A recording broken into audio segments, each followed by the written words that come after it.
These people, they said the worst things, Gyokujun said, clutching his grandma with his muddy hands. There was no trace of the smart ass from moments before. Now he was all sweet grandchild.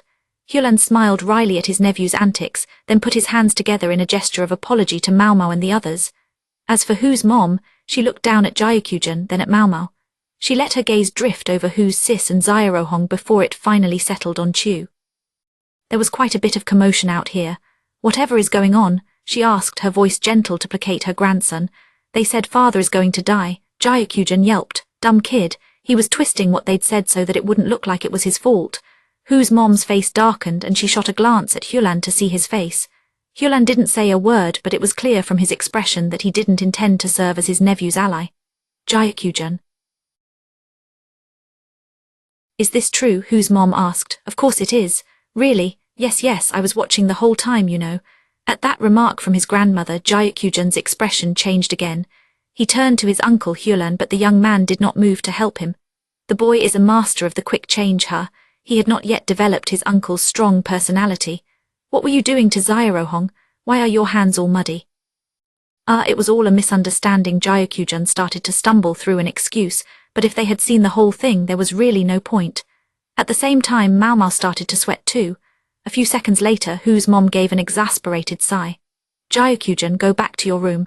Take him, please, she said to the lady in waiting. The attendant led him off, although he did not forget to stick his tongue out over his shoulder as he went. You must forgive such rudeness in front of our visitors, Hu's mom said, bowing to Maomao and Lihaku in turn. She seemed to understand that her grandchild was a bit of a lout. Maomao had worried she might get a piece of the woman's mind for bringing up Gyokujun's death, but Hu's mom didn't say anything about it. Instead she turned to Hu's sis and Xiaohong. Xiaohong, would you come here for a moment? Xiaohong left her hiding place behind Hu's sis and went over to her grandmother. Hu's mom began to run a comb through Xiaohong's hair. It doesn't look too bad. I'll give Gyokujun a serious talking to later. Mother, Hu's sis said, indignant. Yes, that's it. You know how cruel Gyokujun can be to Xiaohong, so why did you bring him here? She brought him. Ordinarily, Gyokujun would be in the main house. Maomao could see why Hu's sis wouldn't want her mother deliberately bringing her nephew here when they both knew what he would do to her daughter. Things aren't easy for Gyokujun at the main house, you know. I wish you would understand that. Understand that? What else are we supposed to do? What is this about his mother? Can she not protect him? His mother was presumably the woman who had come to apologize for Gyokujun injuring the quack the other day. She was the one who had tried to force Gyokujun's head down, weeping the whole time. One heard much talk of Gyokujun's no-account eldest son, but one did not hear nearly as much about his bride. This isn't the time. We still have visitors, Hu's mom said. Not the time. Maomao understood what she was saying, but she didn't much like the way she said it. Hu's sis bit her lip and glared at Hu's mom. Hu's mom simply walked away as if nothing had happened. Hyulan followed, bowing to them as he went. Hu's sis had an uneasy smile on her face. In spite of all that had happened, she seemed to want to put on a brave front for Maomao and her companions. I'm sorry you had to see that. Shall we go back? She asked. It was clear how much effort she was expending. Xiaohong sniffled and tugged on Maomao's skirt. Please don't talk badly about Grandpa. Gyokujun wasn't just Gyokujun's grandfather, he was Xiaohong's too.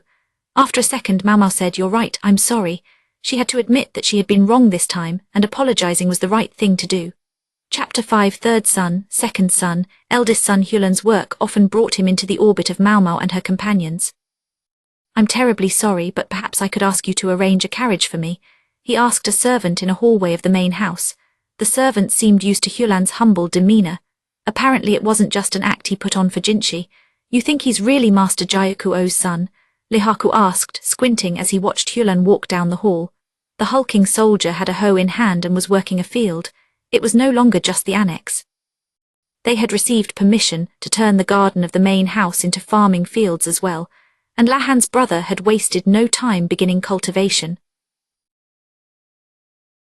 Lihaku helped because he thought standing around as a guard would cause him to go soft. This work also doubled as exercise. Then there was the main house's gardener, watching the field come together with tears in his eyes. The greenhouse gardener was giving him a sympathetic pat on the shoulder. Maomao was no longer the gardener's only enemy. Plenty of kids are nothing like their parents, said Maomao. She was drying cucumber slices in the sun. The greenhouse gardener was glaring especially hard at her, but she contrived not to notice. With Jyakuo gone, the political face of the western capital had changed substantially. With Jinshi now taking a more public role, the move toward military expansion was much slower. The main focus of attention had become how to stabilize the food supply. The hated grasshoppers had assailed the western capital repeatedly in the past several months. Humans, however, can get used to almost anything. As the episodes went on, they learned to live with the insects. They're growing numb, Maomao thought. Still, whenever she saw a grasshopper, she tried to kill it. It sounded like the people were trying to plough the areas where grasshoppers seemed likely to lay eggs. There was even a suggestion that the plains should be torched while the larvae were still young and couldn't fly. But unlike in the royal capital, there was scant rain here. There was no way to know how far the fire might spread, so it was deemed too dangerous. Instead, a simple battle of attrition proceeded. Cultivation of fields went on, complete with fall ploughing. The past months had seen a number of merchants go out of business, and priority was given to hiring them. I wonder how much we can actually harvest before winter. That would be the real question, Maomao suspected. She touched each of the cucumber slices, picking up the ones that were dry. That was when she saw someone rushing through the hall of the mansion. Lady Maomao, it was Hulan. Maomao always felt weird being addressed with such high respect. And Master Lihaku, you must pardon me. Oh, you're Master Hulan, aren't you? You don't have to use a title of respect with me, I'm just a bodyguard. In fact, it makes things a little awkward. Ah, Lihaku, always saying exactly what Maomao wished she could. Not at all. I'm still not much more than a glorified gopher, and I know all too little about politics. I know all too little about anything, really. Meanwhile, I hear that Lady Maomao, a woman, has already served as a medical assistant for some years now. And you, Master Lihaku, I gather you're here by the personal request of the Moon Prince. You are certainly both worthy of respect, and it would never do to be rude to you. Above all, I myself am nothing more than a lackey, not even an official in my own right. I can do no other than show you courtesy. Please understand. Hulan was practically snorting with certainty, and his eyes were truly shining. If this was an act, he was doing a very good job. It's going to be way too much work to get him to stop, Maomao thought, so she decided to live with it. All right, Master Hulan. Did you need something from us? She asked. Yes, ma'am. I have brought a paper from the Moon Prince. I intend to give the same one to Dr. Yu and Dr. Li. He seeks the opinion of those doing medical treatment here. Would you be so kind as to look at this? He passed Maomao a sheet of parchment, which she opened and inspected. The text was written in pen, the Western equivalent of a brush, but it was Jinshi's handwriting. It had clearly been written by someone used to handling a pen, presumably someone from the West. Maybe Hulan had written it out himself. It was a list of symptoms. Swelling, bleeding, anemia, diarrhea, vomiting. These are symptoms observed in the areas where there are no doctors or apothecaries. The Moon Prince realizes you might not be able to treat these things from afar, but if there are ways to prevent them or cope with them, he requests that you write them down in as much detail as possible. It was hardly unusual for there to be no doctors or apothecaries out in the country. When people in those areas got sick, they treated their problems with folk remedies. In especially serious cases, the sufferer might go to a folk healer to have prayers said, but that was the extent of what people could do. There was no proper medical treatment available. You should make your instructions as specific as you can. Moreover, resources are limited, so the Moon Prince would be grateful if you would suggest possible substitutes. Whatever one seeks in Isei province these days, one can assume it will be in short supply. That was true enough, Maomao agreed, but they were asking for more than she could simply jot down right here and give back to him. I'll see that the master physician gets this. Could we have a little while to work on it? I think he should be done by this evening. She stuck to the pretense that the quack doctor would fill out the paper. We just need to give it to the Moon Prince, yes. No, I'll come by again this evening to collect it. I really don't think you need to worry about it. She suggested that she might give it to Chu when she inevitably came passing through. No, I'd like to see it for myself, Hulan said firmly. To be quite honest, this was my suggestion, so I would like to be certain. I see. Quick thinking. Maomao was impressed. She might have known that a wife renowned for her own capabilities would raise a son fit to be someone's aide, but not more than an aide. In addition, if I may ask, is there anything to be careful of in regions where there are no official medical personnel? Hulan asked. That's a big question, Maomao replied, crossing her arms and thinking. Places without doctors have a tendency to be dominated by superstition. Sometimes, folk healers regard medical personnel as a nuisance and will actually chase them away. Maomao pictured someone who had experienced that first-hand. Kokyu, the man with the half-bandaged face. Also, when the body is weakened, there can be outbreaks of communicable diseases. Keep an eye on the health of any of the personnel near those areas to make sure they aren't unwittingly carrying a disease. Understood, Hulan said. Maomao had a few more ideas, but she could write them down in detail later. All right. I appreciate you taking the time, Hulan said. He then bowed and left. Boy, they really don't resemble each other, Lihaku said. Not a bit, Maomao agreed. So Jyakuo's third son, Hulan, didn't resemble his father. What about the second son? He was also different in his own way. With his fastidious outfit, the second son, Feilong, looked every inch the bureaucrat. Unlike Hulan, his presence could be somewhat imposing. In fact, he most resembled Jyakuo's oldest daughter in that respect. The main house and the administrative office sat next door to each other. There was even a hallway connecting the two. So although Feilong spent most of his time in the administrative building, Maomao spotted him every once in a while. Feilong was officially assigned to Rikyusen, but he often came to bring papers to Jinchi. Maybe that was a bit of kindness on Rikyusen's part, giving Feilong a chance to see and be seen by a member of the imperial family. Or maybe he just wanted to foist that much work on Jinchi. Maomao didn't know. I've brought some papers, sir, Feilong said, appearing during one of their exams. Maomao pulled the quack doctor back so he wouldn't get in the way. Even as he greeted Jinchi politely, Feilong gave the papers to Jinchi's aide, Basin. The pile was separated into 3 parts by dividers. The red divider is for new business, the blue one is for items which warrant reconsideration, and the yellow signifies formerly rejected proposals that have been revised. Not bad. Feilong was quite a capable man in his own right. Polite and proper though he was, there was no warmth to him. That also differentiated him from his father.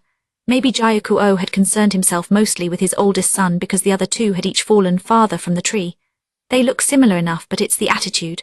Feilong and Hulan were both perfectly competent, but had the distinct air of bureaucrats. That was well and good, since they were training to be aides at the moment. But picturing either of them ultimately standing astride the Western capital as its leader, well, it made one shake one's head. Jinchi seemed like he was planning to go home as soon as their political instruction was over, but I don't know. At this rate, it looked like they might be here for years to come. Speaking of Jyakuo's sons, the eldest showed up surprisingly quickly. Maomao heard Jyakujan's joyous cry outside her window. Father, father, father. She looked out to see father and son in the garden, or perhaps we should say the former garden, since half of it had been converted to farmland. So this was the man that brat Jyakujan was so attached to. He had hair scruffy enough to make a lion proud, and tanned, rugged limbs. Around his hips he wore the pelt of a deer he had presumably killed himself. Wow, they looked just like each other. The newcomer looked exactly like Jyakuo if someone had turned back the clock to his younger days. The lady in waiting with Jyakujan looked positively anxious. The boy's mother was nowhere to be seen. Maomao was given to understand that it had been a political marriage. Maybe husband and wife didn't get along that well. The best thing I can do is stay out of it, she thought, but she was at least interested enough to steal a glance out the window. The quack and Lihaku felt the same way, so they joined her. That's my boy, have you been good? Of course you have, here's a gift. The man gave Jyakujan a heaving sack. Excited, the boy looked inside, but the moment he did, he burst into tears. What's in there, Maomao wondered. She soon found out because tumbling out of the bag came a deer's head. Maybe that was a bit too stimulating for a child's gift. Ha ha ha, the eldest son laughed. Say hello to tonight's dinner. We're going to eat this. Jyakujan exclaimed through the tears and snot. Just when he looked like he was getting it under control, he burst out crying again. Sorry, I'm sorry, come on, don't cry. Hey, it looks like a lot happened while I was away. What's going on? Jyakujan whispered in his father's ear and pointed toward the medical office. His attendant paled. I've got a bad feeling about this. And she was right, the eldest son soon appeared at the medical office. Can we help you? Lihaku asked, standing squarely in the man's way. He was usually so affable, but at this moment he had put on his best soldier's glare. My son told me all about you. He said the visitors from the central region have really been throwing their weight around. I thought I'd come say hello to you myself. Jyakujan, hiding in his father's shadow, stuck out his tongue at them. That little shit, Maomao scowled at him. If she had ever wondered whether he might have learned his lesson, she certainly didn't now. The quack had tucked himself into a corner of the office, openly terrified. I sincerely apologize if we seem to have been throwing our weight around, Lihaku began. However, that insect swarm ravaged the western capital, and we're groping around trying to find anything to help make things better.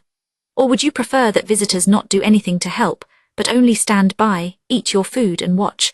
Lihaku was a good 190 centimeters tall, maybe even a little more. He had some 6 centimeters or so on Jyaku-O's son, although the other man was still plenty burly. No wonder a small eunuch like the quack doctor was afraid. As for Maomao, she was looking around and pondering, hoping for an opening to knock some sense into the little brat.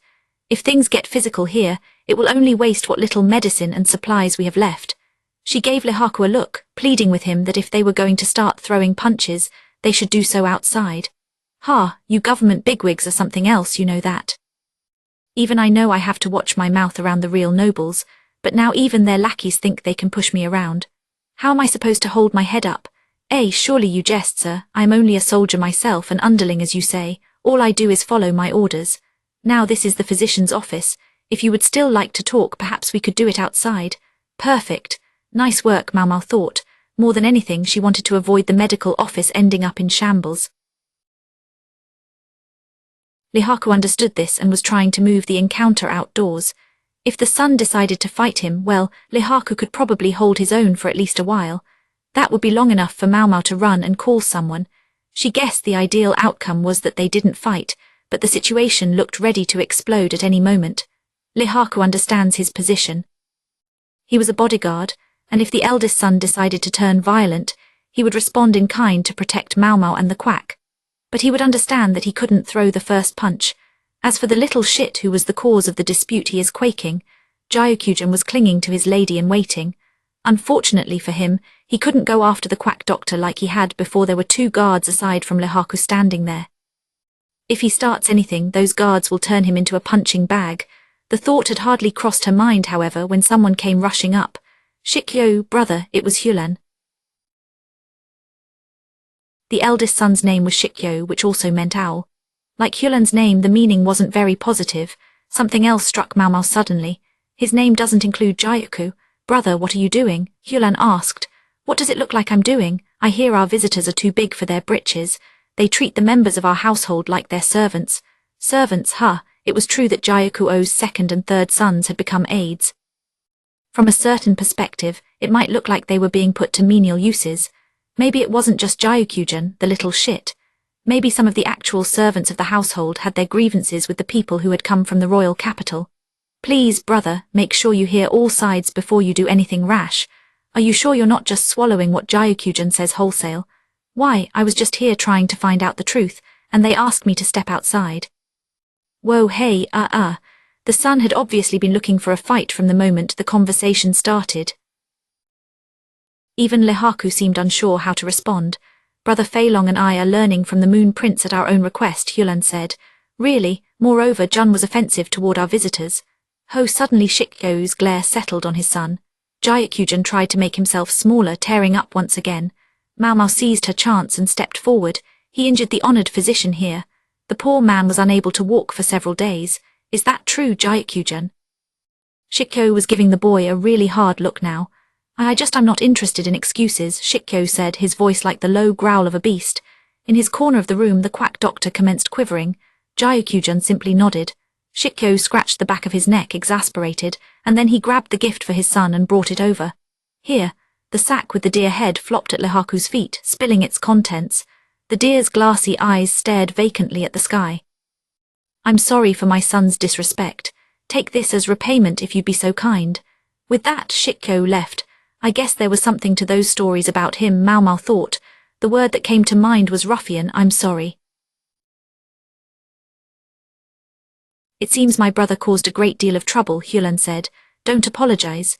You saved our necks, Maomao said gratefully. The quack doctor hesitantly emerged from his corner, looking around as if to make sure everything was quite all right. Once he realizes his own father won't even back him up, I expect Jyaku-jun will start to behave a little better, Hulan said. I can only hope so, Maomao replied. As far as she was concerned, the kid showed no sign of having learned anything from his recent travels. She strongly suspected he was going to try something again. Then she looked at the reeking sack and asked, by the way, how are you supposed to eat this thing? She was glad enough to have it, she supposed, but as an ingredient she wasn't sure what to do with it. Sometimes people stew them to make soup stock, or boil the brains and eat those. Some people also carefully remove the skin and make a decoration of it, if they have a taste for that sort of thing. Unfortunately for them, they had nowhere to display a deer's head. The brains,